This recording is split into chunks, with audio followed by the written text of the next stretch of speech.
Today we're going to hear Jesus condemned to death. We read from Mark 15, 1-20. Immediately in the morning the chief priests held a consultation with the elders and scribes and the whole council. And they bound Jesus, led him away, and delivered him to Pilate. Then Pilate asked Jesus, "Are you the king of the Jews?" Jesus answered and said to Pilate, "It is as you say." And the chief priest accused him of many things, but Jesus answered nothing.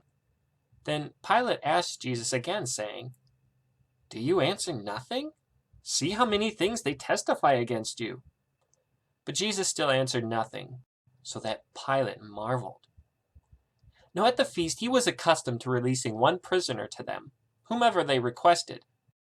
And there was one named Barabbas, who was chained with his fellow rebels that had committed murder in the rebellion. Then the multitude, crying aloud, began to ask him to do just as he had always done for them. But Pilate answered them, saying, "Do you want me to release to you the king of the Jews?" For he knew the chief priests had handed Jesus over because of envy. But the chief priests stirred up the crowd, so that Pilate should release Barabbas to them. Pilate answered and said to them again, "What then do you want me to do with him whom you call the king of the Jews?" So they cried out again, "Crucify him!" Then Pilate said to them, "Why?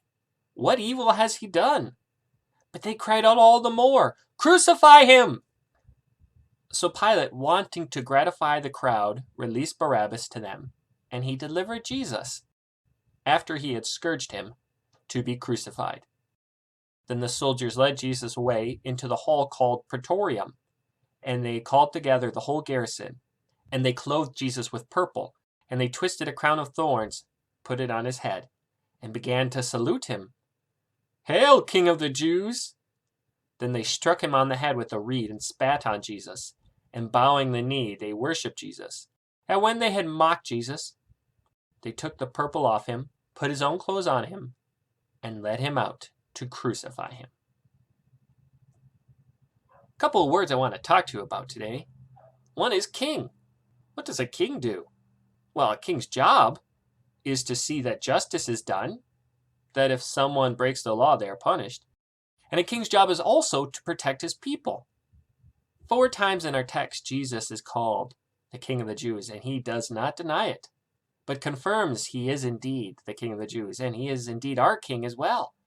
And Jesus was doing what a king does. He would die to protect us and to have justice be done. Was it a crime to be a king? No. But we have committed many sins. And Jesus would die to be punished for our crimes against heaven. Jesus is a great king, isn't he?